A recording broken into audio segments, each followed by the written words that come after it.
much ever will be. And you know it. With a tears in my eyes. The cream of the crop. Acknowledge me.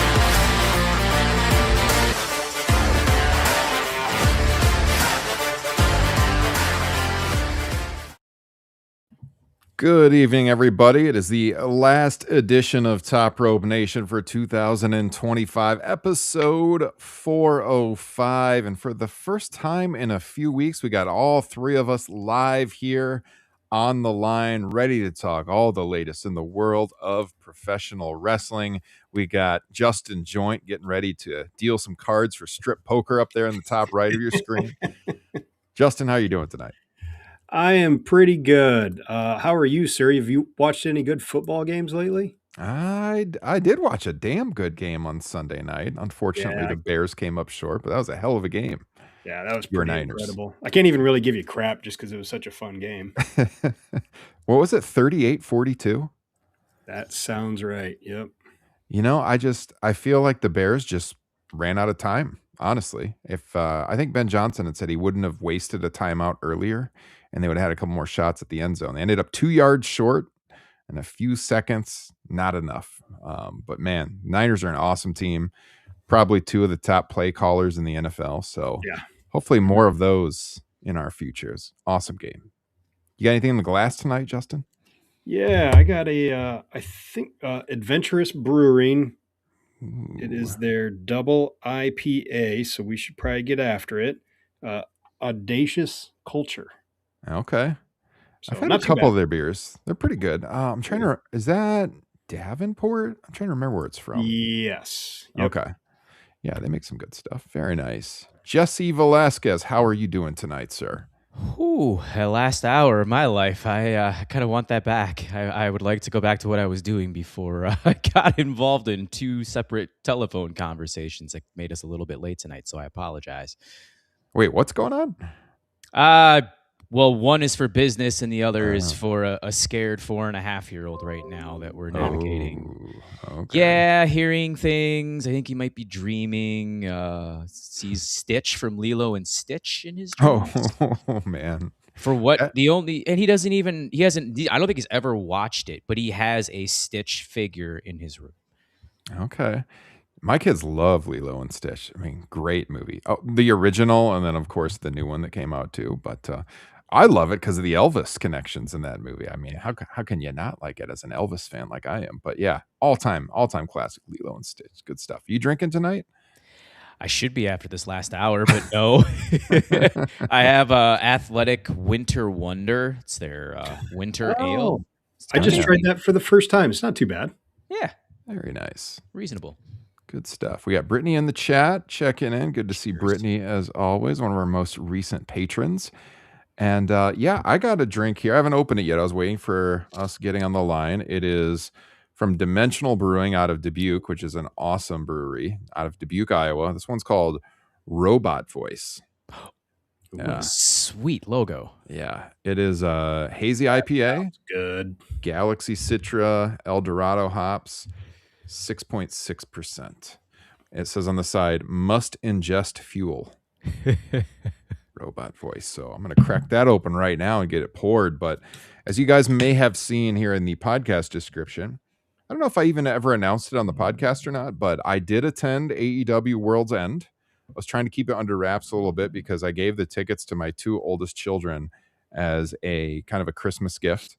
And it was like the last gift they opened on Christmas morning. So I printed out the tickets and I put them in an envelope and hid them in the Christmas tree. So they had finished all their gifts and I let them just kind of hang around for a while. And then I was like, hey, is there something in the Christmas tree over there? And I'll send you, I'm not going to play it on the show. I'll send you guys the video off air if I haven't already. But I think I did send it to you, didn't I? You did? Yeah. And boy, they were surprised. So we got to go to Chicago just for a quick night, to go to the show. We're going to talk about here in a second. And it was an amazing time, as the AEW pay-per-views always are. They had a blast. I was a little nervous coming back because there was a lot of winter weather headed our way. And so we got up at 6 a.m. on Sunday morning and left Chicago at about 6:45 from the hotel. Ended up getting back here to about 11 a.m. And about 10 minutes after I pulled into my garage, the sleet started coming down. So timed it about perfectly. Damn. Our buddy Jay Schmitz, he was also at the show, patron of the show.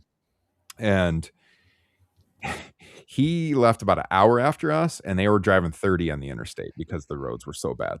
Oh, that's Luckily, we avoided that. So, but yeah, I mean, it was a very quick trip. This is how quick it was. Jay was staying on the same floor as us at the same hotel. Didn't even plan it. Just a couple doors down. I never even saw him the whole weekend. What? Did not see him. Right? We got there. We went to the mall. My youngest and my wife also came, and we took them to the Lego store. So they didn't go to the pay-per-view. She's a little young for that. Hey. So they did like Legos and swam in the hotel while we went to the wrestling show. And so we were out, so I didn't see him then. And then by the time we went out to dinner, and by the time we got back, he had already walked to the show. And then when we got back to the hotel after World's End, Jay invited me down to the room for beers. And I was like, dude, I'm already in bed. We're getting up at 6 a.m. You know, I'm leaving early. So I never saw him. And then he messaged me the next morning at like 7 something, and he was hanging out in the lobby, and we were already on the road. I never even saw him in the flesh, even though we were literally on the same floor at the hotel. So yeah, it was a very quick trip. I was very worried about the weather, but man, we had a absolute blast at the show. The thumbnail on YouTube, by the way, that is a picture I took at the show. So I got to use an original picture. Is it the Samoa Joe one? It is not that. It's MJF Wow. with the belt. Yeah. Do you have a new camera on your phone? Because I saw like half of those, and I was just, what in the hell type of camera quality do you have? That's impressive. I just upgraded my phone actually, so good timing on that. It's the new iPhone, but yeah, the camera on it is phenomenal. Way better than my old iPhone. So yeah, that definitely made a difference. My God, John Hope in the chat. Look at this. We got a super chat already from John. What the hell? Wishing a fantastic 2026 to all of TRN. It's about 2 a.m. over there. Yeah, John, it's way too late, man. Go to bed, dude. I love it. No, listen to us. It's well worth losing your sleep over. And I see a wild, Ryan Huffman. I haven't seen him in like months. Yeah, he's in the chat as well. I thought about this going into the show, since it was kind of our eve of New Year's Eve show, I guess you could call it. It's like, what if I set a super chat goal, and if we hit it, I'll like chug a beer live on air or something. And I was like, what would be a good level to do that? I figured like $25 or $30 because we don't usually get a ton of super chats, but I'll chug a beer with you. I'll start drinking if it gets to 8. Okay. If we hit $25 in super chats, we'll chug a beer live on air. No, let's set the goal right now. $25. That's it. We'll chug a beer on air. But yeah, good to see all the people in the chat. Man, let's talk a little World's End. You know, it's been 2 days since the show, and you know, we didn't do the traditional post show because I wasn't here. You guys had some scheduling issues, but we've all watched it by now. Give me your grade, A through F, Justin, for AEW World's End. Well, first off, for me, technically it would be an incomplete because I still have 2 matches I need to watch, because I started it really late because I had family in town for the weekend for Christmas number 4 for us. So I started it really late. I had to watch the first 2 C2 matches, and then I jumped to the end, and I really haven't got a little bit of the middle. But in my defense, I've also not really read anything that makes me really inclined to go check out the middle of the pay-per-view. So I'm somewhere in the B- to C+ range. You know, I'm at the point where I don't really watch WWE anymore. And so I'm grading AEW pay-per-views against AEW pay-per-views. And I think this was one of the weaker ones of the year. It was very eventful, obviously, for everything that came out of it. But when you talk the match quality that we normally see at AEW pay-per-views, this felt a little less than. We did have an absolute banger in the Mox and Kyle Fletcher match. That was the thing. Like, normally with the AEW pay-per-views, you get like 2 or 3 matches in the 4-star and above range. And I feel like there was just one on this show. but everything else hovered right around 3, if not a little bit above. I honestly, I agree with Ryan's star ratings that he posted. I have mixed feelings about the two big winners, Mox and MJF.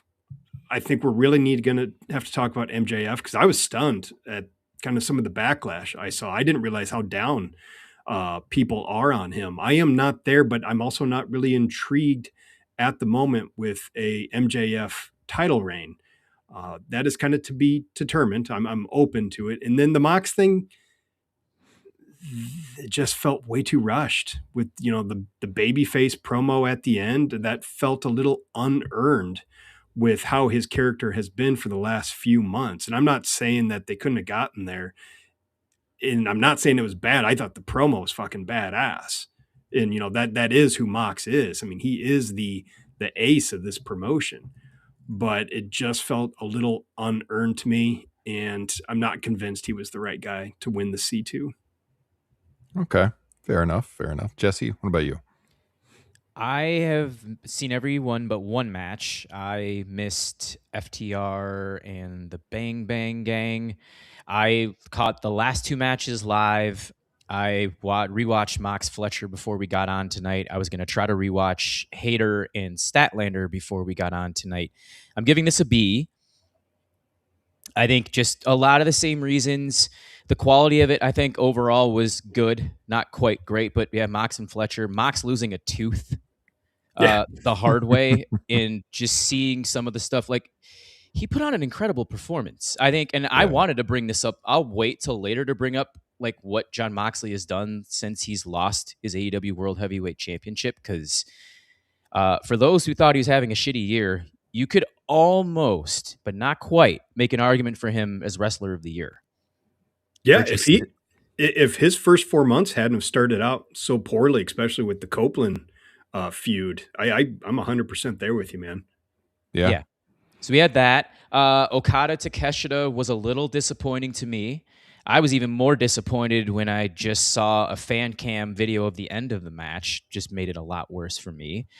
Outside of that, though, let's get into that too. The whole Samoa Joe, MJF, all that stuff, because I think I'm one of the few that was very pro Hangman should still be champion right now.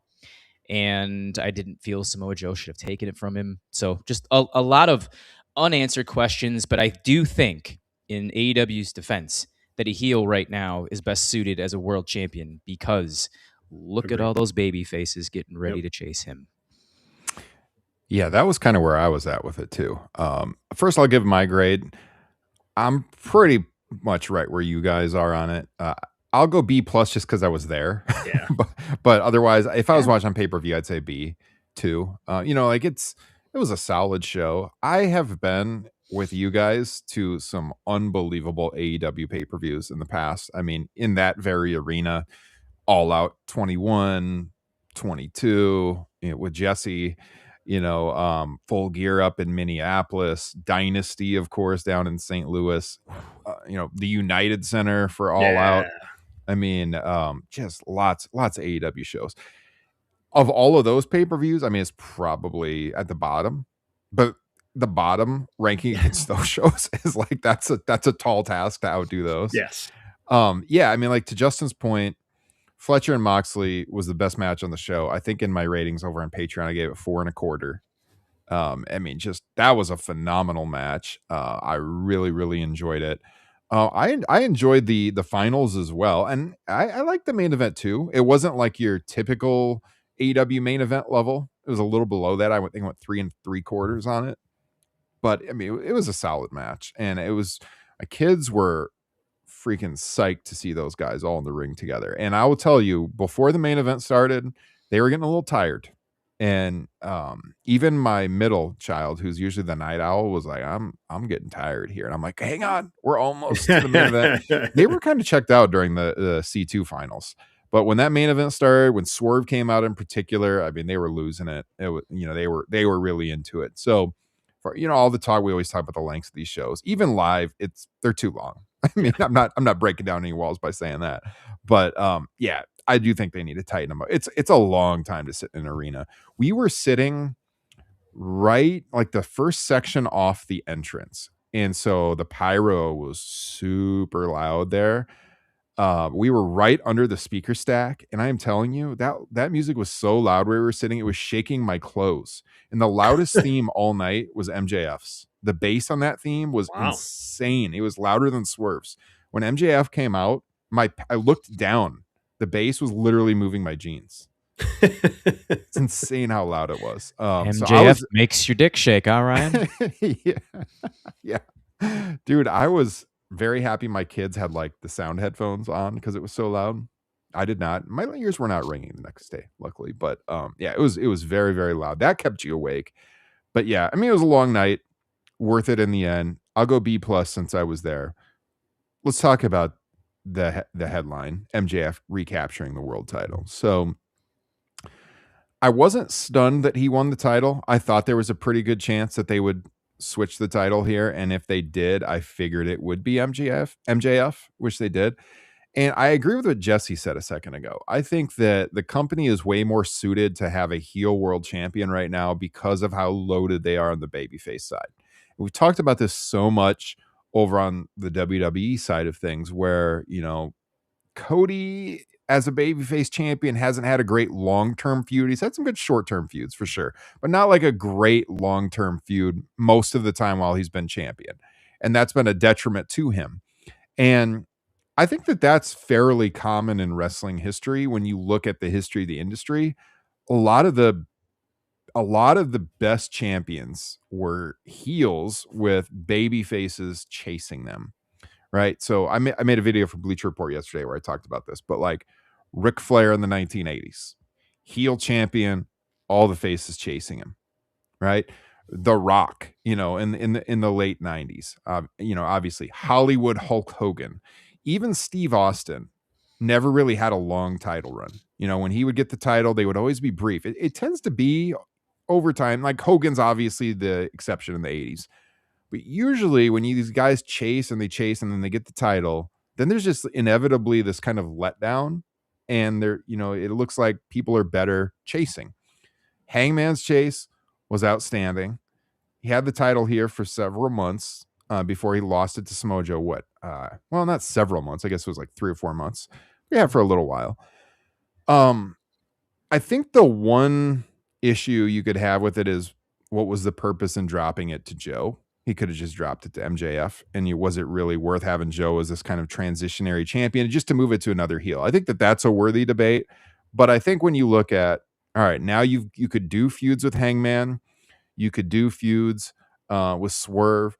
You could do a feud with Kenny Omega, who I'm hearing is going to be in the world title picture again here before too long. And then, oh yeah, Will Ospreay coming back next summer. You know, as long as this title run for MJF doesn't lose steam over the next 6 months or so, I'd keep it on him all the way up until All In at Wembley, and I'd have MJF drop it to Ospreay at All In. That's what I would do. But I think even with AEW, when you look at the history of this promotion, a lot of their most memorable times were with heels on top. Omega's super long run as a heel on top until he eventually dropped it to Hangman. Right. Moxley's run, you know, this year we bashed it at the beginning of the year, but then as the year dragged on, they started recovering and it started to become more interesting. Even at the very beginning, Jericho dropping it to Moxley at Revolution 2020. These are all scenarios where you had a heel world champion dropping it ultimately to a babyface after several months. So from that perspective, I don't mind it. And Max is awesome. Now the crowd did cheer him live. I mean, it was a split reaction, but people were cheering him.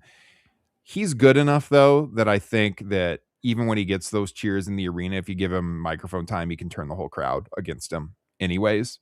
But he's so good that he's like one of those heels people want to cheer. He's just also so good that then he can get those people to ultimately boo him, which some people can't do. So, yeah, I was a fan of it. I don't have any problems with it. Justin, give me your take. I'm right there with you, man. I have no problem with them kind of hot-shotting the title around, to your point, because they have had a lot of long title reigns. And, you know, that's not necessarily something you need to establish somebody as a top guy, i.e. Hangman.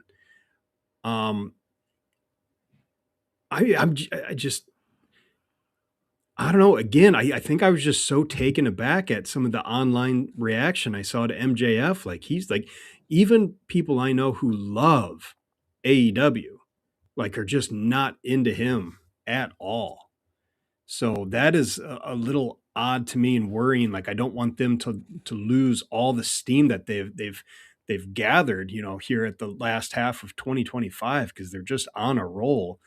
Now, having said that, I like the historical point that MJF pointed out that he is, what was it, like he was either the ninth or 10th person ever under 30 to be a two-time world champion. And he listed all the guys, and that's one hell of a fucking list.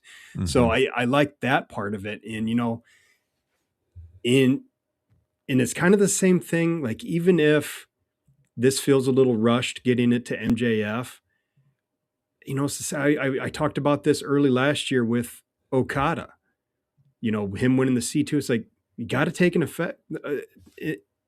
you got to take into account the fact that Tony's probably paying these guys a lot of money. So he wants to do something big with them. He wants to get his money's worth. So MJF should be at the top of the card. He's proven before he can wrestle main event matches. Now he's going to need Tony to rein in some of the, the more devilish aspects of his wants and needs as a professional wrestler main eventer. If left to his, desires, it can get bad, as we saw at the end of his last title reign. But no, I'm all for it, man. Like there's a lot of great baby faces. I'm very intrigued at the possibility of Omega. I mean, Omega and Ospreay at All In would be pretty incredible. But no, it's like I kind of said at the very beginning, this is a to be determined. Like I think if anybody can make this work, it's Tony Khan and MJF. Mm-hmm. And the one other thing, you mentioned about why couldn't they have just had Hangman drop the title to MJF? I like this way using Samoa Joe because MJF still hasn't beaten Hangman. Hangman has those 2 big wins over him this year, and they can use that for a big match down the road. Yeah, good point. Absolutely good point. Jesse. Circle it back. MJF beat Samoa Joe at World's End 2 years earlier. Samoa Joe beat MJF at World's End to end the 406-day reign. I'm really now trying to soak in Ryan's point earlier about babyfaces being short-term champions for the most part outside of Hogan, and things start to get stale. And you mentioned Cody Rhodes. He had it for over a year, and his reign was just left to be desired. So that could be completely squashing the point that I was trying to make with Hangman Page, where I would have loved for him to have like a 9-month reign because he finally worked his ass off to get to this point. He is the franchise of the company. And what you're looking at now is I don't think he's getting that world title back in 2026. So that lead up all the way to that big moment, and he only held it for 4 months. Like, what does that drop his stock in some people's eyes as a main character when they're probably waiting for, I see the name in the chat and nobody knows Will Ospreay better than I do, at least in terms of, I think, people in this lexicon. If he's healthy, he's probably going to be the one to hunt it down. I mean, there's Swerve, there's Hangman, there's Ospreay. You mentioned Omega. I think he's a good opponent. Not a guy that I want right now at this point of his career to be a world champion again, because he's part-time, battling health stuff. He's a special attraction. Mm-hmm. And with MJF, Justin nailed it 2 times, under 30. I think like Ric Flair's on that list. One of the Briscoes. There's a handful of others. They're eye-popping. It's like a who's who. He can go down as a legend. And there isn't that type of character like an Adam Cole or a Roderick Strong that's going to steer MJF off course with something that's too sports entertainment-ish. I think a lot of these stories here in 2026 are going to be pretty serious, especially since we haven't seen an MJF swerve at all on this level in AEW. And I think that's something that should get a lot of fans excited. Like when it happens, it's going to be fantastic because they've been playing some parts here and there. Mm-hmm. So yeah, there's so many questions that are unanswered. It's a jury. Just wait and see. Yeah, I'm not sure who would all be on that list for the under 30s. I mean, like obviously people like Brock and The Rock for sure. Orton was mentioned. I think that makes sense. I'm trying to find that tweet, and Flair I don't have Twitter, so it makes it a little difficult. I think Flair was in his 30s when he won it the first time. I can dig it up while you're doing that. Because Flair started wrestling a little bit later. Because I think he first won the title in like 82 or 81. So I think he was in his early 30s. But I mean, there's been quite a few, but like the stat of multiple times under 30, that's kind of interesting.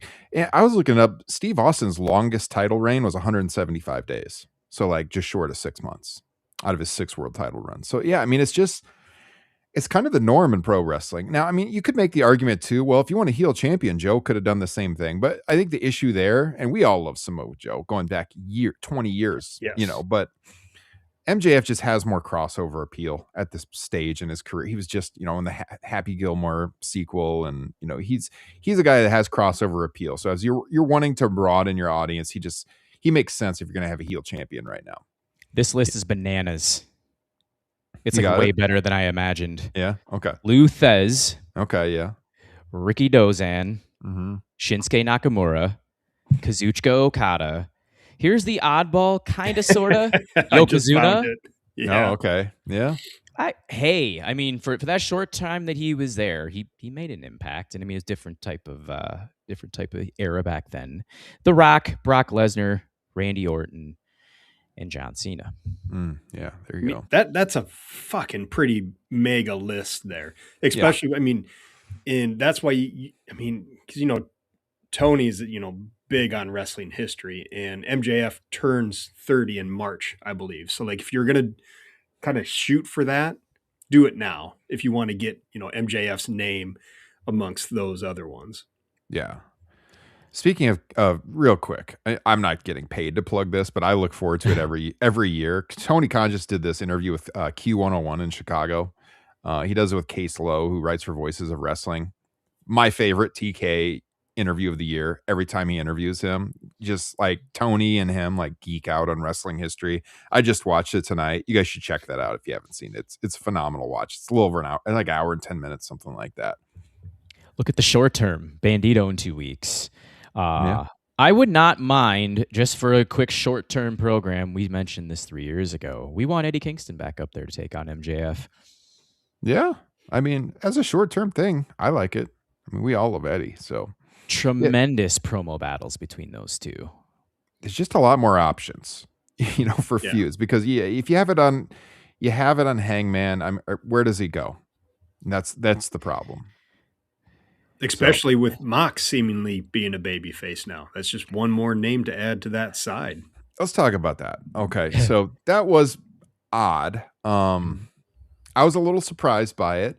Also, just like, I haven't really seen a babyface response to Moxley coming at all. Have you guys? Like, I haven't really just noticed a groundswell of that happening. It was just like random. It was that last promo he cut after the C2 ended. Where he talked about how much the tournament meant and how much it meant for him to try and win it. And then all of a sudden everybody online's like, oh shit, fucking Mox is winning this thing. But that is all I saw. But even he was getting babyface pops in the first match against Fletcher. Yeah, that's what I was going to say. The crowd was cheering him big time. And it was really interesting because I was watching Brian during all of that. It's like, here's the guy sitting ringside who this man basically attempted murder on a little bit over a year ago. How does he feel about this response? In kayfabe, obviously. Yeah. And, Brian had just like a serious look on his face the whole time. He never I haven't watched the show back on TV, but he didn't appear to be like cheering Moxley at all. He just looked like very serious throughout the whole thing when the crowd was cheering Moxley, and especially in the promo afterwards. There was some praise for Mox on commentary from Brian. Okay. The entire thing to me was just weird and didn't fit with the narrative for the past, 12 months. Yeah, I was curious if the commentary would have sold it as like, oh, Chicago fans are kind of bizarro sometimes, and not they did WWE too much. Yeah. But it was odd. But like, I mean, some of that was the matchmaking too, because he had him in there with Fletcher. Yeah, and Okada, two heels. Yeah, so like Don Callis. it was like, all right, he's gonna be our guy, I guess. But yeah, man, I was surprised. I thought Fletcher was gonna beat him. So when Mox won that match, I was like, oh, okay. I guess we're not getting the Callis family here in the main event. But I mean, I was not surprised that Okada won over Takeshita, but I kind of figured it was going to be Fletcher and Okada. So when Moxley won, it kind of threw a wrench in the whole thing. But yeah, I mean, like then Mox is cutting that promo after he won it, and I'm watching the rest of the Death Riders. Like, are they going to jump him, or is there going to be a turn coming here? But like, I think that long term, that's probably where they go. Mm-hmm. But yeah, it was very bizarre. I don't know, man. I think, we've all been kind of waiting for that, for the Death Riders to explode. But I think it might just be as simple as Pac leaving. And then that's it. Like Pac feuding with the Death Riders, and you keep the rest of them basically babyface. Because, I mean, everybody that was in that ring, not Pac, looked pretty fucking excited for Mox winning there. Which, and again, like, it just wouldn't make sense. Like, their leader just won the fucking C2. Why would they, like, betray him now, Other than him kind of turning into a baby face, obviously. The only wrench in that would be, like, Wheeler, to get people to cheer Wheeler, because the crowd fucking hates Wheeler Yuta. I mean, the chants of "fuck you, Yuta" are so loud. I could see the crowd getting behind Marina, for sure. I mean, she's a badass, but Wheeler might be a little harder to get the crowd behind him. Do you know what would be kind of cool? If, like, they did a split, Pac splits off, maybe Yuta joins them, and they do like a red and white Death Riders and a black and red Death Riders, like a Death Riders Wolf Pack. Oh no, I saw that somewhere.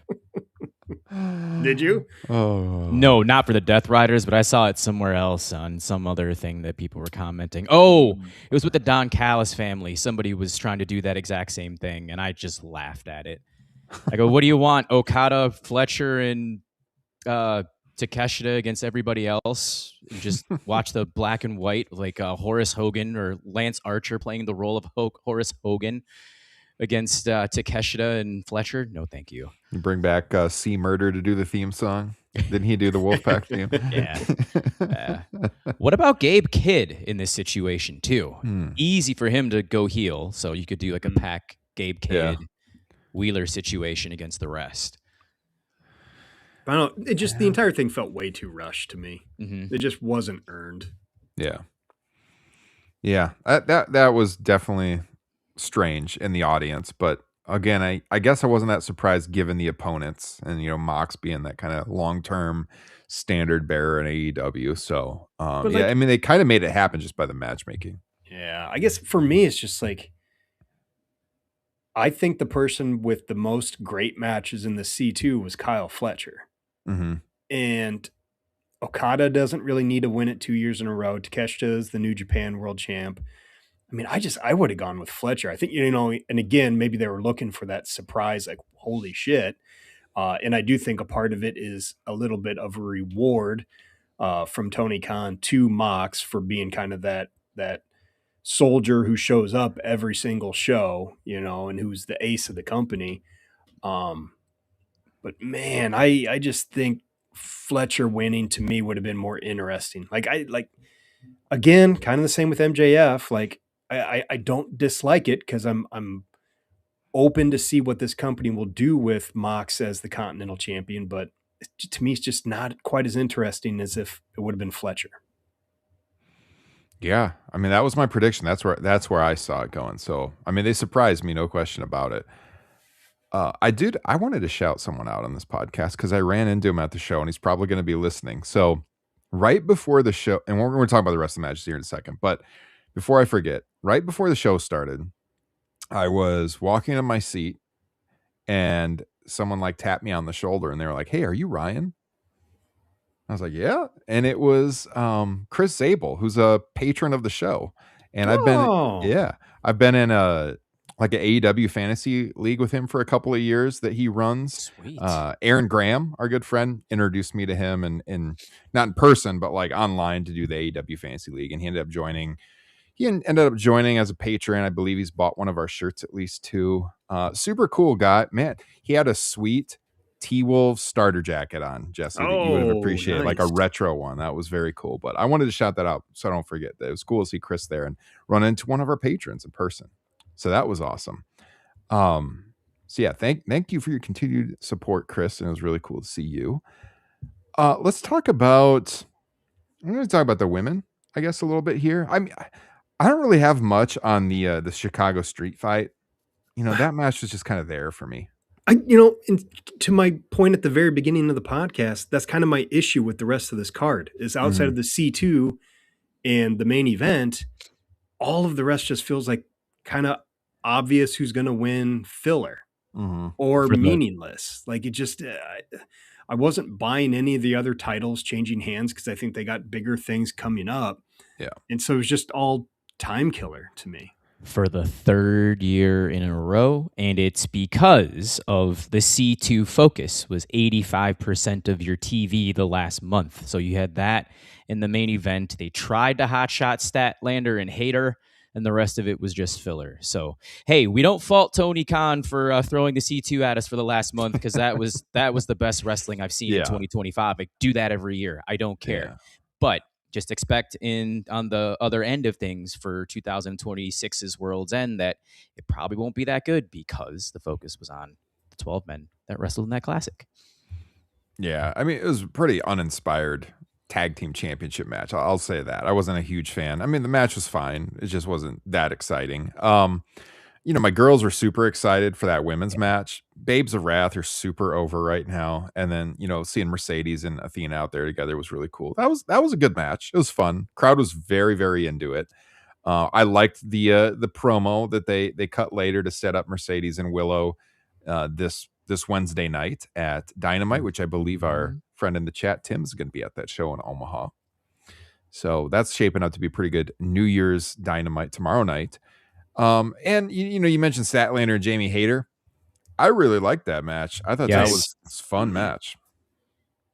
Go ahead, I'm sorry. For me, it'd probably be third for matches of the night for me. Really liked it, but it's just like I love watching her wrestle, but I have no emotional connection to Statlander. It's just like she just doesn't feel like as big of a star as, obviously Tony Storm and Mercedes, and I'm not as interested in her as a character like I am Willow or Harley. So it's just like the match was just kind of there. Yeah, I'll throw it to you, Jesse, in a sec. I would just say I just have this curiosity factor, like watching Jamie Hayter, because just a couple of years ago, she was one of the most over women on the roster. And so it's just kind of fascinating to watch her trying to like build herself back up to that level. She got a really good response from the crowd. And I think she's always great. It's just a matter of recapturing that momentum. Jesse, go ahead. Yeah, no, I think Jamie Hayter's worthy of it very, very soon. You have to try something. It's almost impossible for anyone to step in the shoes and be the world champion after Toni Storm. And then you have Mercedes Moné, who's basically 1B. Like, those are the two best women from a character and in-ring perspective going. So you have to try something. They've had something with Statlander for the last 5 years. The problem is she's been injured every here and there. You're right. Tremendous in-ring stuff. Just the character's not connecting. So you move to 2026. I think the person I'm looking at, we could be forecasting this later, is if she develops a character too, I totally see Megan Bayne being the AEW World Women's Champion in 2026. She's working her ass off. Yeah. I mean, she's working all over the place. I think she's tremendous as well. I will say this for Statlander, outstanding theme song. I mean, that song just is a banger in person. It's great stuff. I had it in my head all night long after hearing it. Just awesome song. But yeah. Is it the same one that she used with Stokely, or is it a different one? She debuted it the night she won the title. Okay. Yeah. That was kind of our first sign that they might have big things ahead for her because she's got a new theme. But yeah, I mean, I don't think the result was surprising. There was that crazy spot out of the corner that we've seen, the people online that want to Michinoku driver. Yeah, that people want to bash about being unsafe. But I thought she cradled her head. It was looked brutal in person. That didn't look bad at all, especially compared to the Mox and Fletcher spot. Yeah, I've just seen it all over Twitter, and it's just like, No. I mean, it looked Sounds like a bad, bunch of but it was babies safe. over on Twitter. It was safe. In person, I couldn't see how close her head, if it had turned or not. It looked crazy in person, but that was a cool spot. Michinoku driver off the top rope. But yeah, otherwise, not surprised at all by the result there. I want to go So, back to real fast, just to Mox Fletcher. I talked about the tooth lost earlier. mhm. Can you believe how that happened? I don't even know how it happened. Tell Holy me. crap! So when if you want to try, Justin? No, I was just, when you watch it, it looks like nothing happens. Yeah, it was the spot where Fletcher had Mox's leg trapped in the steel guardrail. He kicked it. He Mox got out of it somehow, and then he just went for a simple like a tap like this. Mox hit his mouth right on there. Tooth went flying. Oh, okay. And he held his mouth for like 3 seconds. Everybody thought he was selling it. Then he gets in the ring. You could see blood, and then he starts looking like a hockey player. So I mean, shout out to Moxley. People were talking about it in the crowd. I didn't see where it happened, obviously being there, and I haven't watched it back, but people in the crowd were like, "Oh my god, did he lose a tooth?" And then I was pointing out to the girls on the video screen that, Thumbtacks, spiked bats, barbed wire forks. I mean, this guy's been indestructible except for a simple little slam to some steel steps and chips a tooth.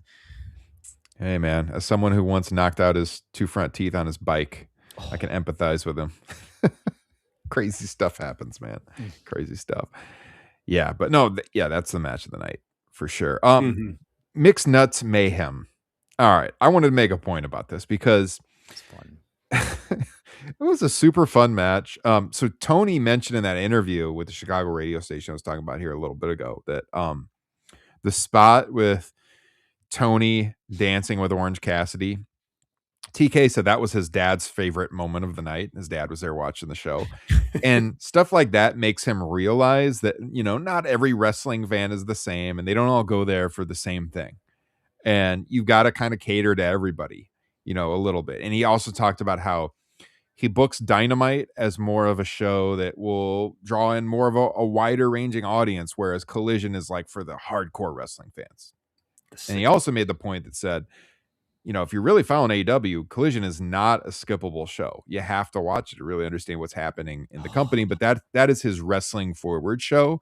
And he talked about, again, like he called back to, I don't want to spoil the whole interview because you guys should really check it out. But he talked about how he went to this ECW show with his dad back in the mid 90s. His dad took him to it when he was like 13 or something like that. And how like his dad's favorite thing was the Sandman's entrance. And, he was there, to see the work rate guys.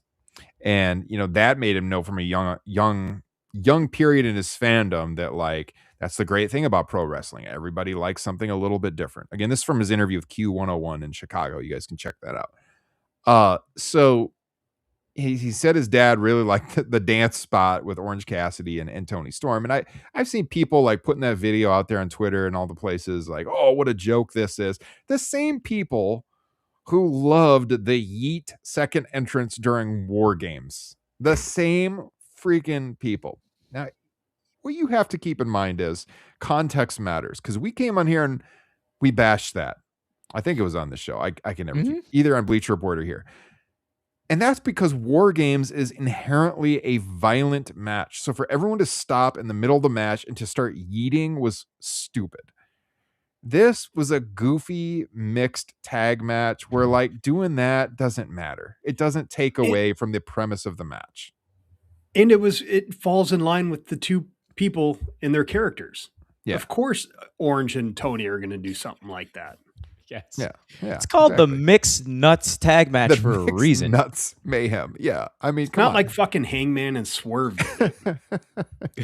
Was it a phenomenal work rate match? No, it wasn't supposed to be. But I mean, it was a fun match, man. I liked it. Everybody was into it. The crowd loved the Tony Storm Orange Cassidy spot. And that's really all that matters in the end. And not just the crowd, but the people watching on TV, I assume didn't think it was stupid. I know, again, at Survivor Series, a lot of the people watching were like, what the hell is this in the middle of War Games? But here it's like, yeah, it makes sense in context and it was fine. Whatever. Yeah. Not my cup of tea, but I laughed. Yeah. For sure. It was great. Yeah. I Other than that, I'm trying to think if there was any other points I wanted to make just from being there live. I mean, I know it was the biggest crowd they've done at Now Arena. It surpassed All Out 24, had a higher number than that did. I mean, it appeared to be sold out from where I was. There might have been a couple of seats at the very top of the upper deck. It's always hard to tell if people are just out of their seats or not. Pretty much seemed sold out. I mean, we were there. God, Jesse, was that All Out 22 that we went to together? Mhm. And I mean, man, that was a packed crowd too. I don't know About which 9,000 that night. Yeah, this was about 9,000. I mean, it was basically a capacity crowd. Merch line was insane. I did stand in line, with my kids to get them something, but man, the merch line was crazy. I will say, as an arena, because they're similar sizes, I've said this on the show before. In Chicago, if you want to run that size of an arena, like about a 10,000 seat arena, I do think Wintrust is a much better arena. It's downtown. Selfishly, though, for this trip, when I wanted to get back quickly, and this is an hour outside of downtown. If you've never been to Hoffman Estates, Illinois, this worked out better for me because I needed to get back early in the morning the next day going west. But yeah, I mean, as a venue, Wintrust is nicer. It's newer. There's more to do around there. That being said, there's a lot of history in this arena for this company. And so it's always fun to go to the Now Arena. You guys have any other thoughts before we move on to our wrestling awards talk here for the last, 20 to 30 minutes? I don't. I'm good, man. Okay. Yeah, good. All right. So, there's been a lot of talk about this. We had the Sports Illustrated Awards, which got everybody talking. My old workplace, by the way. I want to talk a little bit about that because I have some insight on how that all works over there. We're going to have the Observer Awards. All the outlets are doing this. Podcasts are doing it. We've done it. We've done full shows on wrestling awards in the past year. I put out for our patrons. I went through, because if you're not a patron, again, best way to support our show, link in the description. But I grade all the pay-per-views, WWE and AEW. So I went back yesterday and I pulled all of the matches that I scored 4.5 or above, which actually was exactly 10 matches this year. So that worked out perfectly. 8 were AEW matches, 2 were WWE matches.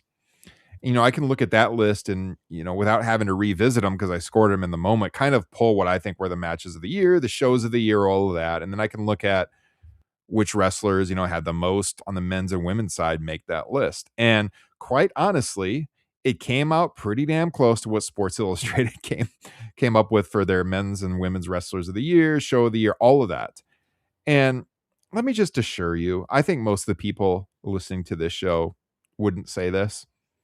No, Sports Illustrated is not paid by AEW. I worked there. That's not how it works. I loved working there. I mean, the editor I worked for is an awesome guy. Honestly, I stopped writing there just because time constraints with my millions of jobs. I would love. Who knows? Maybe I'll try to work there again in the future. But it's a great group of people over there. Our friend Zach. We got John Alba's over there doing a lot now. He started right after me there, and it's all on the level, you guys. They're not being paid by AEW, and I don't even understand how people could criticize what those awards are. I mean, we basically would fill out a Google form anonymously, and then you would tally it, and that's the results. And I think they came up with Mercedes as their women's wrestler of the year and Hangman as the men's wrestler of the year, if I'm not mistaken. What was their match of the year? Because that was like the one thing that WWE won, right? I think it was it the women's triple threat? Yes. Okay. Yeah. Good match. That was in my top 10. It would not be my match of the year, but it was the best women's match of the year. No, it was not the best women's match of the year. But it was an outstanding match. It was in my top 10 for the year. Mm-hmm. But personally, my women's wrestler of the year would be Mercedes Moné. I just think top to bottom, working all the different promotions, all the titles, I think she had the best year. Toni Storm as a performer is the best women's wrestler for me right now, at least in North America. But I think Mercedes just had a better year personally. Like just top to bottom. It's basically 1A and 1B. I would lean Mercedes just by a little bit, but I could go with either one of them. Io Sky, she was in that triple threat at WrestleMania. She had the surprise title run that people weren't really seeing coming. She had a great year in the ring too. But to me, I mean, I think Tony and Mercedes are on a whole different level than that as far as women's wrestling goes. But I would lean Mercedes. I think she had a hell of a year. What do you guys think for women's wrestler? I mean, to me, it's Tony Storm by a mile. It's not really even close. Oh, wow. Yeah. Okay. By a mile? Not even close? Yeah, not even close for me. She easily had, if not the match of the year, easily the best women's match of the year. She has pulled off a character that absolutely should not work as a main event character. And she has been able to do it not only in her promos, but in the ring. That shines through. Is just, to me, she had the most impossible task and she fucking knocked it out of the park. Again, the match with Mariah May, the match with Mercedes Moné at All In was a hoot.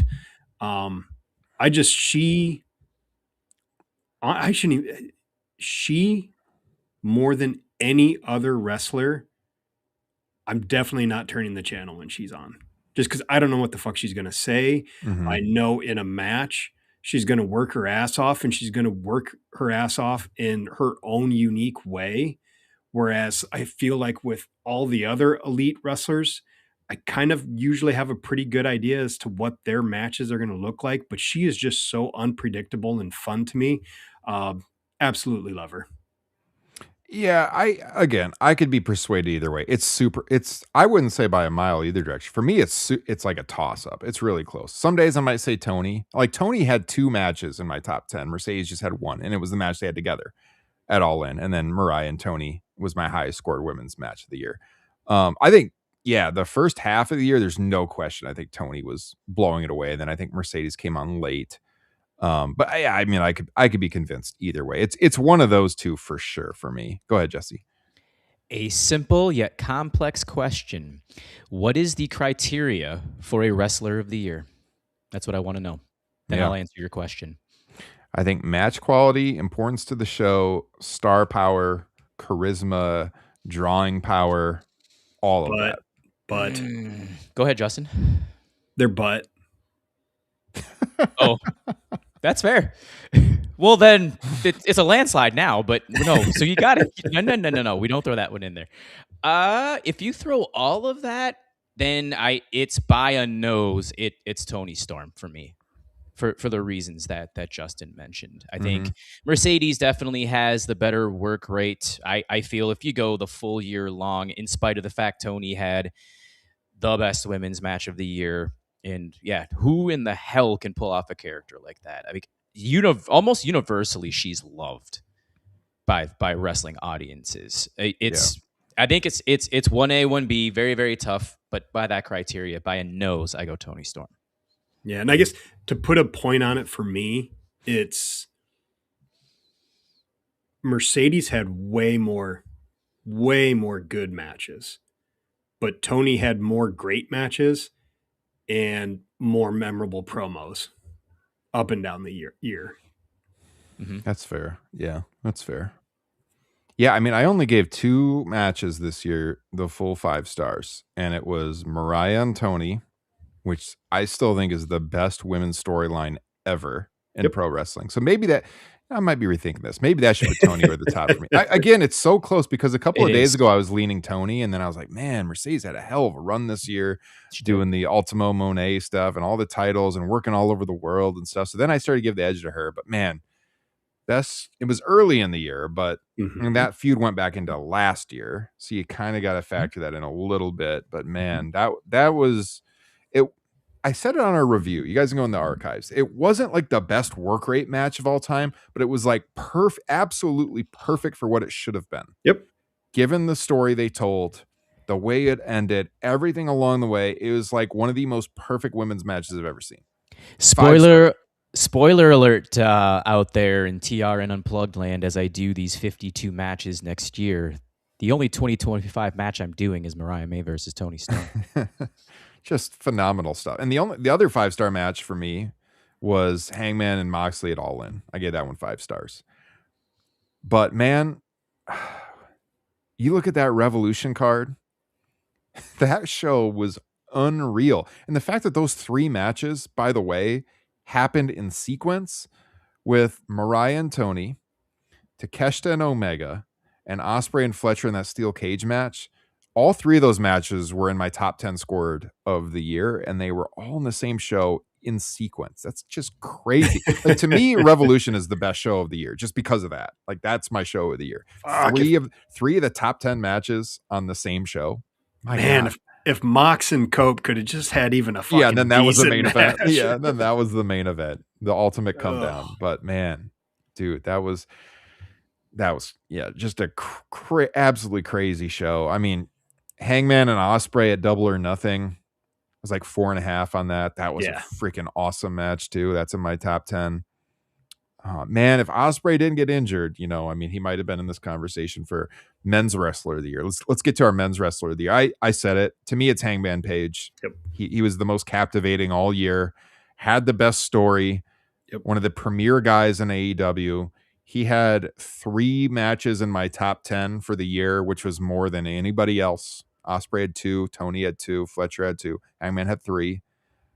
So outstanding matches, importance to the company, storyline, just hell, man, like that promo he did at Dynamite down in Mexico City was like one of the most memorable promos of the year too. To me, Hangman Page is the men's wrestler of the year, and it sounds like you agree, Justin. Fuck yeah. I mean, it to me, it's just like 2025 will be, it's just all about him and Tony Storm. Like, that's what it is. And, Jesse, at the beginning of the pod, you're talking about how you wish Hangman had had a longer run with the title to really establish him. But it's like, even more than winning the title, that feud and that win in that short reign established him as a capital G guy. Like, he is a true blue main eventer. So he doesn't really need the title in order to carry himself like that anymore. That's not an easy thing to do. For a long time, we thought, it was going to be Darby in that spot for All In. But, luckily they got to the right guy and he knocked it out of the park. Ryan, what was the third match with Hangman? Hangman, Mox, Hangman, Ospreay. Hangman Fletcher at All Out. Oh, that's right. Yeah. Really good. Yeah. Dude, I mean, it's just, beginning to end all year, Hangman, just like Tony, can do it in the ring and can do it on the mic, all in character. It all makes sense. Just chef's kiss of a year for Hangman Adam Page. Bold, not so bold prediction. Your 2026 Wrestler of the Year is going to be Kyle Fletcher. 2025, it was Hangman Page for all the reasons you guys have listed. Yeah. Yeah, I mean, I think he kind of ran away with it. To me, there's not a 1A, 1B on the men's side. It's just, he had just an unbelievable year. I mean, do you want to talk about promotion of the year? Justin, I know you're leaning WWE. CMLL? Yeah. Well, I mean, CMLL had a good year. Yeah. I should mention when we're talking about this, it's North American focused. We watch New Japan a little bit. Jesse watches it the most. I'm going to be tuned in for Wrestle Kingdom for sure coming up this weekend. But like, if you really want good New Japan coverage, go listen to Jeremy Feinstein's podcast. That's where you should get your New Japan podcast content. I mean, he does a phenomenal job over. I'm not factoring in that in my top matches here. We're talking North American wrestling, more United States wrestling, I should say. We're not talking really Mexico too much. Don't watch a lot of CMLL. I wish I had more time to. But no, man. I mean, when you look at WWE, AEW, and I mean, New Japan's not going to be promotion of the year this year. To me, it's AEW. They have had an unreal year creatively. You'll get your corporate stands on Twitter and wherever threads talking about, oh, what are you talking about? WWE made the most money. I mean, who the hell grades wrestling on who makes the most money? Like, what kind of fan are you that's what you're grading on? Like I said, I had responded on our Twitter account to somebody who was talking about that the other day. And it was like, do you believe that the Oscars should be decided by box office? Because that's what you're saying. So then you just give best picture every year to whichever picture made the most money. That's not how it works in like any art form. That's not how it works. It's who creatively had the best year. And dude, we have been at times high on WWE, especially Jesse and I. They did not have a good year. Hunter's booking was not good this year. And now we find out that a couple of years ago, Vince was still booking the fucking show, just like we said he probably was. That has now come out thanks to some work that WrestleNomics did. So Vince was still around during the time when people were giving Triple H his flowers. This year, Triple H, no, he didn't cut it. AEW had an awesome year, pretty much top to bottom. I mean, if you are a hardcore wrestling fan, I don't know how you're not into this program right now. I just don't. I don't understand it. If you are a longtime fan going back as many years as we are to the 1980s, this is what we want out of a wrestling promotion. And, you know, they've had downturns at times over the years. This year was not one of them. Creatively, top to bottom, one of their best television years of all time in their short history. It has had its flaws this year in 2025. No promotion's perfect. However, I think in terms of how, as Ryan said, a professional wrestling promotion should be constructed, the answer is all elite wrestling. I think Ryan made a point earlier about Shad and Tony Khan being in the ECW arena, and Tony was fascinated by the wrestling, but it was still took to tune with the theatrics of it all. So I feel that you get the entire buffet with All Elite Wrestling. They give you the wrestling. That is the most important part at the end of the day. It's the wrestling. So you don't really get that anywhere else. But they do the stories too. And that's They that's the most ridiculous argument you'll see online is that, they just do wrestling. No. They give you the best wrestling in the ring. Yeah. But and especially talking about 2025, they by far gave you the best stories to go along with the best wrestling. I can't imagine not watching AEW if you care at all about professional wrestling. Do you know what the equivalent of that is, Justin, to bring this full circle to the beginning of this podcast? The equivalent is the people who comment on like football or basketball that are clearly stat watchers that don't watch the games. And they say stuff like, what are you talking about? Like, oh, well, his EPA is this and, you know, what other shit. Like, have you watched the games? You know, like if you actually, these people are like, oh, maybe I'll go to Cage Match. Oh, look at all these 4-star matches or whatever. But man, was there any stories there? I never heard any about that. They're not actually like watching the shows. AEW tells some of the most intricate stories of any promotion. They call back to stuff that happened years ago and they don't punish you for it like WWE does, who wants you to forget stuff that happens. You guys talked about like the history of Samoa Joe and MJF at World's End at the beginning. I'm sure that factored into the booking decisions. Yep. You know, versus WWE, they want you to forget stuff, and the stuff they want you to remember, they will beat you over the head with. You know, and they will try to suppress any other memories you have. This is a promotion that tells the most sophisticated stories, I would argue. And goddamn, look at that Mariah May, Tony Storm story, one of the best stories of all time. Look at Hangman Page's entire run going back to 2019 and the ups and downs he has had traveling to the title on 2 different occasions. Right? I mean, they definitely tell stories. Anyone that says that is not worth your time listening to if they think they don't tell stories. You know, it's rushed. But I think they're telling the right story with Mox. You know, the story's rushed, but it's there. Yeah, man, I'm shocked by anybody who can throw that out there, who can spew that kind of bullshit. You're fucking Peter Rosenbergs of the world. Yeah. Tony Storm and Mariah May's whole feud and how it culminated. That's the best women's story ever told. We're looking forward to seeing how the Don Callis family finally breaks up in 2026. Look at that story and how that's been going since the Mercedes Moné falling apart here at the end of the year. Mm-hmm. Oh yeah. Who would be your? I think this is probably going to be pretty one-sided, but who would be your breakout performer of 2025? Either of you can go first. Justin.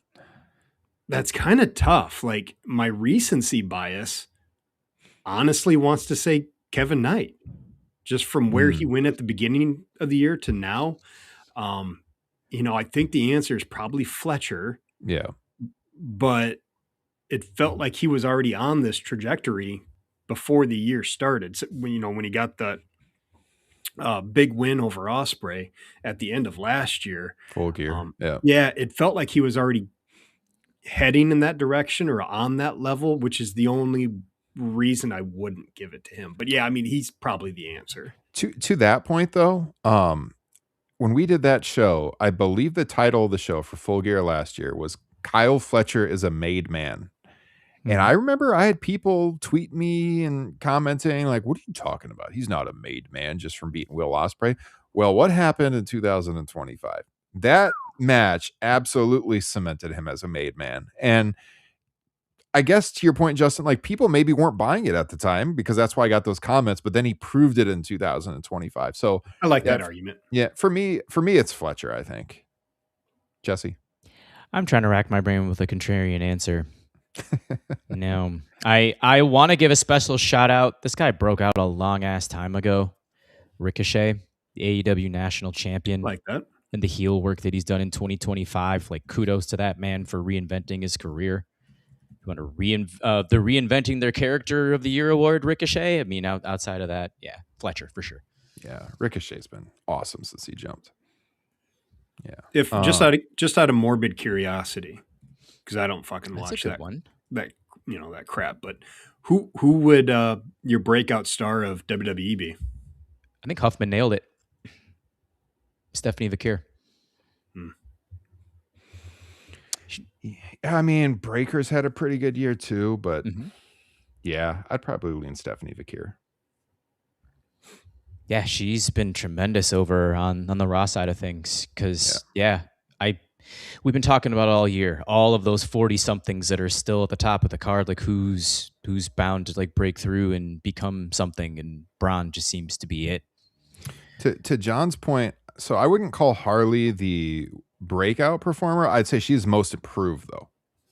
Like she's the most improved from where she was a year ago, I think on the AEW side for sure. I mean, she's come a long way since Tim and I went to Dynamite a couple of years ago at the Wynn Trust, and that was when she did the promo that night with the Acclaimed, where Bowens was like, I'm gay. What are you talking about? I'm not looking at you or whatever. That was that show. I mean, That's right. She was doing like the obnoxious singing and all. Like, look how far she's come from then. She's wrestling now and a tag team champion. I mean, that's a crazy turnaround. I'll give a very high honorable mention to Bandito for breakout performer of the year as well. That was one I thought of too. Like he's been on this level, but he feels like breakout just because of the spotlight he's been given. He's been a fucking incredible wrestler for a while now. But man, yeah, it does feel like he leveled up this year. Great call. Mm-hmm. Yeah, that's where I'd go. 1B. Yeah. Let's see. Yeah, show of the year. I said Revolution for me. Do you guys have answers on that? I mean, it's tough to match that 3-match run that you talked about earlier. Mm-hmm. But the most fun I had all year was All In. Like that top to bottom, that was probably not the best show, but there were still a lot of great matches, and it felt huge and it felt important, and it kicked WWE in the nuts a little bit, which, I got to give a little bit extra bonus points to. So yeah, for me, it's All In. You mean you weren't super invested in Goldberg's return? I totally forgot that happened. Wasn't that the day of Goldberg's return? Yes. Saturday night's main event. Can't even remember. I wanted to cover that too, by the way. Yeah.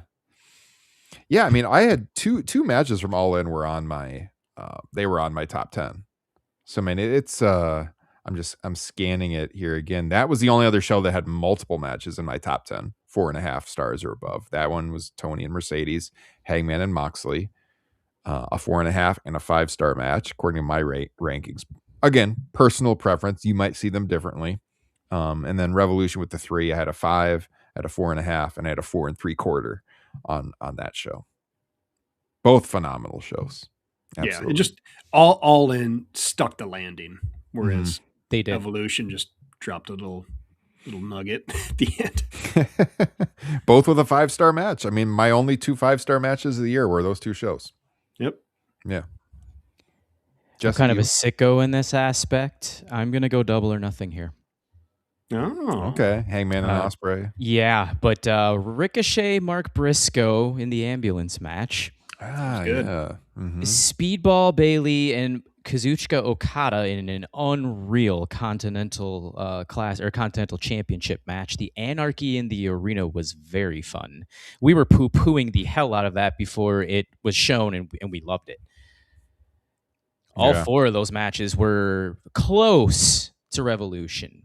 So I just loved the Hangman Ospreay match for kind of the old school feel that it had. It had that Japanese flavor, similar to what I saw from Okada and Moxley the other night. I loved that match, and not many people did. Yeah. I just pull up my ratings on the Patreon for that show. Hangman Ospreay 4.5. The matches you mentioned, Anarchy in the Arena, I gave 4.25. Okada and Bailey, I gave 4. I also gave Mercedes and Jamie Hayter 4 on that show. That opened the show. Right. Was solid. That was really good. Yep. Let's see what else is pretty high. Ricochet. Where is it? Ricochet Briscoe, I gave 3 3/4. So yeah, that's a pretty good score. I'd 3 go a little 3/4. higher on that one. I mean, yeah, it's like 4 or 5 matches at the 4-star plus level or close. I mean, that's a solid one too. Down in Phoenix this year, I believe it was. Yeah. I'd like to see Double or Nothing return to Vegas. I mean, look, selfishly, I just like to have an excuse to go out there for it again. But WWE running Mania out there is making that problematic for sure. I think it'd be fun if they ran Atlantic City. We talked about that last year, and just running the old convention center in Asbury Park, where Mania 4 and 5 were. I think that would be a cool location for it too. All right. Next award. What was your favorite 20-minute commercial break during the PLE this year? Is there one that stood out to you? Man. Cody Rhodes Minute Maid directly into WrestleMania 42 ad featuring, you guessed it, Hunter Hearst Helmsley and 5 other dudes. Then there's 6 other people in the celebrities in the audience. That Tony Radcliffe guy, good to see you, buddy. Then we rolled into the women's version of the WrestleMania 42 casino deal in Vegas. Then we went straight to another Paul Levesque promo for about 4 to 5 minutes. Then Michael Cole and Wade Barrett started talking for a minute and a half about something. It might have had to do with like tampons or whatever. And then we went into that main event package. That was my answer. Oh, man, that one sounds awesome. I just I was also laughing because I think you're talking about that failed comedian guy, Tony. Yeah. Tony Hinchcliffe. But since you called him Tony Radcliffe, I was thinking him as Harry Potter with the big glasses on. Maybe improve his act a little bit. Yeah. God. Yeah. No. The amount of downtime you get between those matches, I would like to see that tightened up in 2026 for sure. You guys can let us know your thoughts on these awards. You can comment on the show on Spotify. You can comment here on YouTube. You can email us. It's been a while since we've got an email. topropenation@gmail.com. If you're a patron, you can comment on the video or audio file here if you'd like. Let us know your thoughts on all of it. Did we do our match of the year yet? No, I don't think we did. I don't think not officially. We talked about a lot of matches, but yeah, Yeah. I haven't officially said what your match of the year is. Okay. This Go ahead, Justin. I mean, this to me, this is the closest, competition of the awards. Neck and neck. But I will give the nod to the one I was just a little bit more emotionally invested in. Texas Death, All In, Hangman Mox. It had a lot of gaga when it comes to an AEW main event match, but it made perfect sense and it was executed perfectly. There was the added bonus. I was watching it with friends and we had a freaking blast and we were jumping around at the end. It was just everything just worked on me with that match. I absolutely fucking loved it. It's one of those, I haven't been that invested in a babyface winning. The only other times it'd probably be like Brian over Swerve at All In. And then again, Brian over Batista and Orton at WrestleMania 30 are like, it's going to be those 3 when I think of like, Jesus, Punk Cena at Money in the Bank. Like those are the ones I'm Mm. going to think of. It's like, God damn, that was huge. That was huge. Yeah. I wish I could say Hangman and Ospreay. I can't even go there. I can't. A couple of our friends in the chat are going with that one. Yeah, I mean, I phenomenal love that match. Yeah, and I also agree with the women's triple threat match at WrestleMania being near like top 6 to 8 in there. Only because of the visual of John Moxley like literally looking like he's going to die and having to tap out. That visual will stick with me forever and ever. Might be one of the greatest moments in the history of pro wrestling. Hangman Moxley all in by a nose over Tony Storm and Mariah May. Because the way that ended too, with the end in the background, you can't get much better than that. If that's how Revolution would have ended, chef's kiss.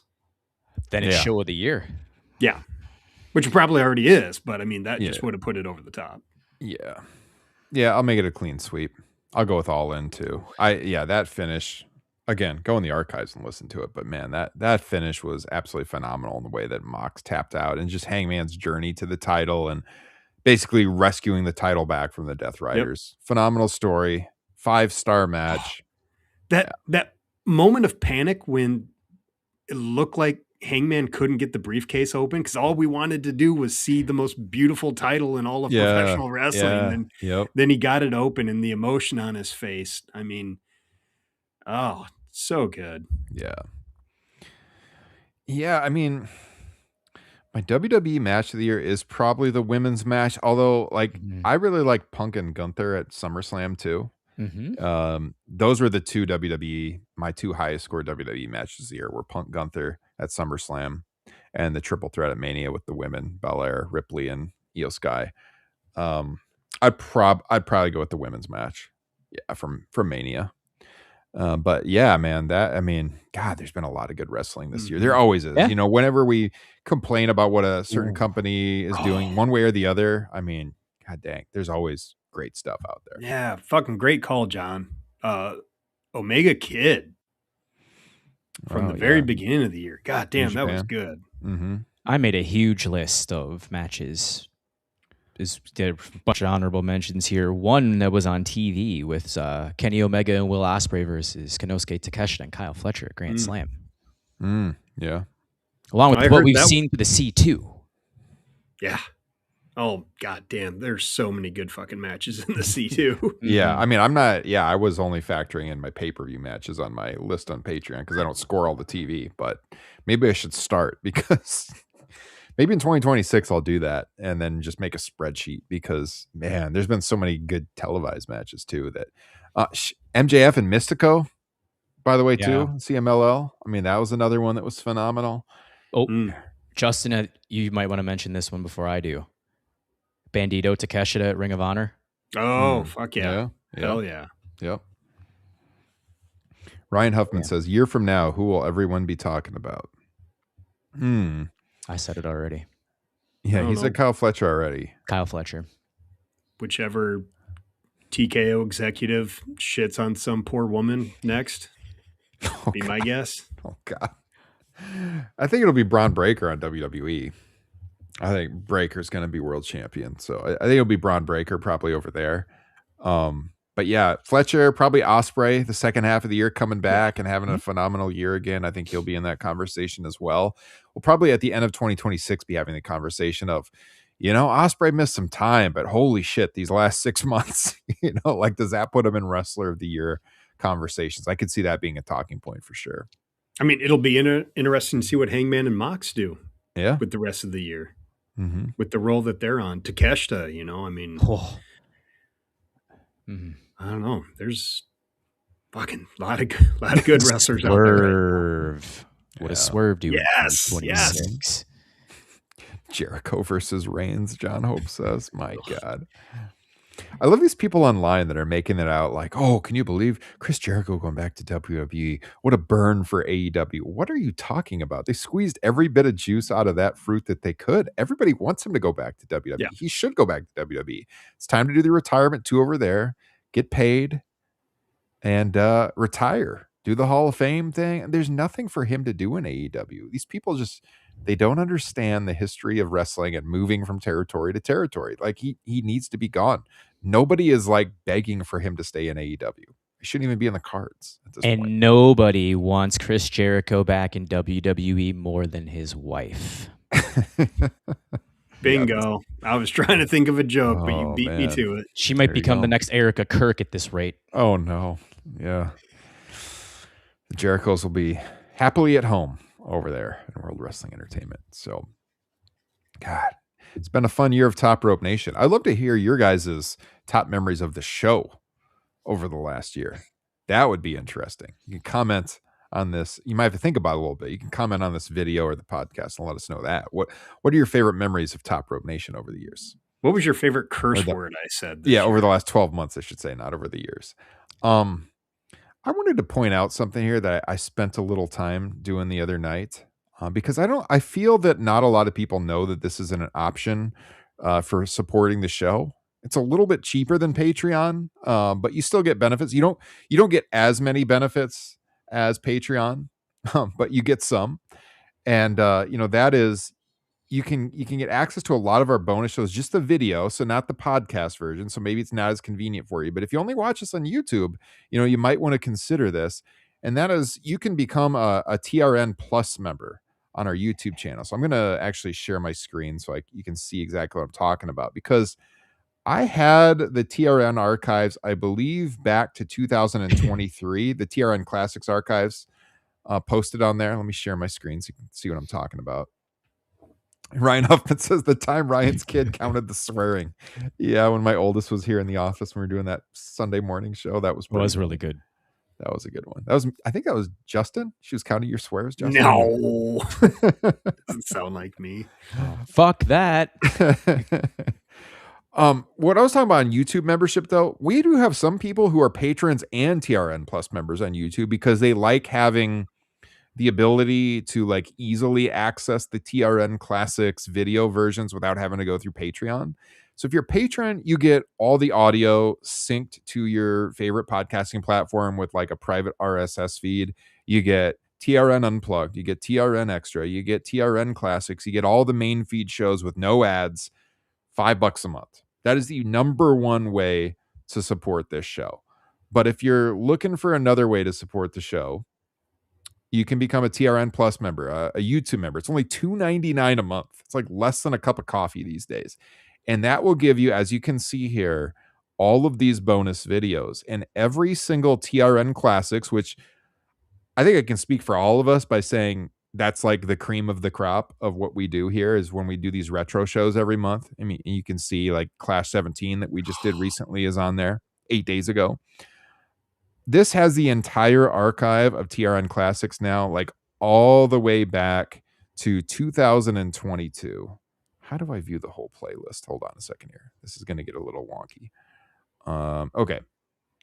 Yeah. So if as I scroll this list, you guys, $2.99 a month gets you all of these shows behind the YouTube paywall. All of this. And so like I had it back to 2023. And the other night I just uploaded all the 2022 classics too. They were there on Patreon, the videos, the video versions, which is what I'm talking about. But you had to like really hunt for them to find them. If you're a YouTube Plus member, I mean, they're right there on the feed. I mean, look, I'm still scrolling here. There's a lot. So I went back to our 2022 classics, which began right here with Starrcade 97, which we did in December of 2022. Thanksgiving Star Wars, Bad Blood, Anarchy Rules 99, SummerSlam 92, Canadian Stampede 97, Great American Bash 96, Judgment Day 2000, Spring Stampede 94, Mania 3, Chi-Town Rumble 89, and Rumble 92. That was a hell of a year on TRN Classics. Kyle was on every single one of those. That was his last full year with the show. So if you missed Kyle, there you go. Man, those are that's some of our best shows of all time. And so again, if you're a patron, you can access that anytime right now. If you're not, and you want to support the show and you want to just get access to the video versions, become a TRN Plus member here on YouTube. It's only $2.99 a month and you get all of these videos. I just wanted to promote that a little bit because I feel like not everyone realizes that's there, and just like the ease of access of those is really cool. I also usually post my BR shows there as TRN extras for the TRN Plus members. So, just another way to support us in the new year. We'd love to have your support. We appreciate all of you who do support us and our patrons and TRN Plus members right now. I need the Tony Romo sounder for Royal Rumble 92, WrestleMania 3, Canadian Stampede. I mean, those are just all timers we did that year, 2022. What show was that that John's mentioning here? I can't remember. Remember, I was like crying laughing on that TRN Classics. Well, the last one we just did, that was one. Halloween Havoc the month before, we were laughing about something. Nikolai Volkov. It was Nikolai Volkov one that we did. It was the Nikolai Volkov show. God, which one was that? It's Royal Rumble, I think. This was like in the last few months. Was it SummerSlam 90? I think it was SummerSlam, wasn't it? Oh, that's right, because he was teaming with Hacksaw Jim Duggan. Yeah, it was SummerSlam 90. Okay, if you guys aren't patrons, you didn't hear that show, become a patron for the podcast version or become a YouTube member to get the video. I have never laughed that hard on a show ever. I literally had tears coming down my face. And then Justin was laughing just like that. Nonstop. Jesse was losing it. I mean, this went on for 10 minutes. It was hilarious. That was maybe my favorite show of the year. That was, God, yeah, that was a one. That was a fun one. That was really good stuff. So there you go. Patreon, YouTube, support what we do. Support independent podcasts, you guys. We're not getting pushed by any major websites. We're just doing this on our own, going on year 10 here. If you enjoy it, we'd appreciate your support. It makes it all possible. Yes, indeed. All right, guys. That's it. I think we're going to let you enjoy your New Year's Eve. I hope you enjoyed this show. We kind of put together at the last second, but we wanted to do one more show in 2025. So it's been a landmark year for us. We hit 400 episodes. Yeah. Jesse was here along for the ride for his, your third year?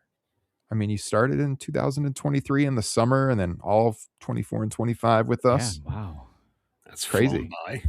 Yeah, 2.5 years now with Jesse in the third chair. Kyle returned a couple of times on classics.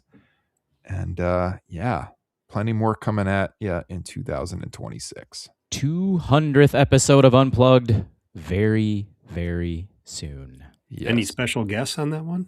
I have a couple. I'll be dropping for patrons by the end of the week. Mm-hmm. So look for that, Patreon supporters. And with that said, you guys, I am going to play us out. Now, this will not be on the YouTube version because I don't want a copyright strike. But on the podcast side, this has become a tradition here on this show. On our New Year's Eve shows, or the ones closest to New Year's Eve, I always play us out with the live version of Auld Lang Syne by Bruce Springsteen and the E Street Band from New Year's Eve 1980 at the Nassau Coliseum. So enjoy that, everybody. Have a happy new year, and we'll see you all in 2026. Take care. Peace.